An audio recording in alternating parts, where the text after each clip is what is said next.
Hello, I'm here with Tim and he's going to talk to us about this beautiful engine. What can you tell us about it, Tim? Well, it's a traction engine built for use in agriculture. It was manufactured in 1909 by a company called Charles Burrell and Sons from Thetford in Norfolk. Right. Its first owner was a chap called Thomas Stern, who was a farmer and contractor from Stow Upland, which is near Stowmarket in Suffolk. And he bought it to drive his thrashing machine. Right. And he kept it until about the mid-30s when he sold it and replaced it with a tractor.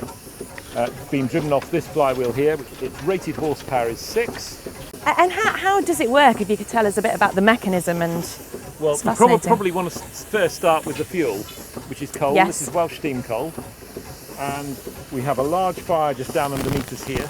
Can feel it. And you can feel the heat Yes. coming up. If I open the doors, you'll feel it even more. Oh yes, yep. It's a hot day anyway, so we'll leave that shut for a bit. So we're burning the coal in that fire down there in a firebox, so it's in a confined area. And that is surrounded by a water jacket, which links to the boiler, which is running in front of us there. Right. And there are 35 tubes that run from the fire to the front. And they are the heat exchangers. So the hot gases from the fire are going down those tubes and heating the water on the way. And when you heat water, you get steam. Okay. Also, it expands. And we've got a bit like your kettle, and if you boil that, you get steam. If you were to put a cork in the spout, please don't do this at home, you'd increase the pressure in the kettle until the point it actually exploded. Well, we've got a pressure vessel here, so it's made of a sort of half-inch thick plate, steel plate, and we deliberately increase the pressure within it. And at the moment, the pressure in the boiler is about 150 pounds per square inch, so that's roughly 10 bar. Okay. So it's a lot of pressure.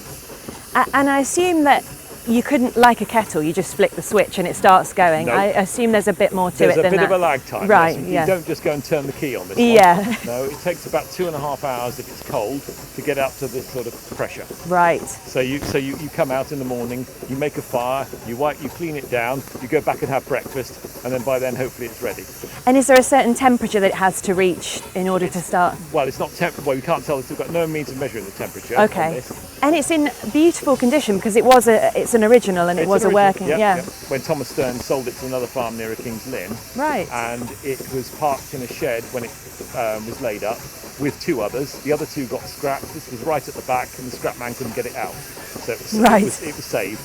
And in the very early 1960s, someone who was interested in these bought it and got it running, and then he sold it on. He found another collector or someone who was interested in it, who's called John Robbins, and he owned it from the 1960s right through to 2003. Wow. And we bought it in 2005. Right. So we've had it 12 years. So did you have many engines that are like this? No. It's a bit like quite wives. Rare. You only have one.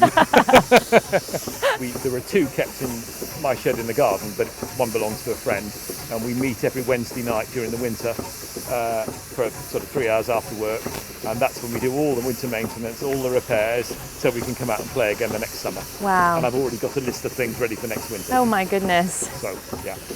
Well, thank you very much for talking to us about right. it. Very welcome. I'm quite warm, so I think I'm going to go and get a cold drink.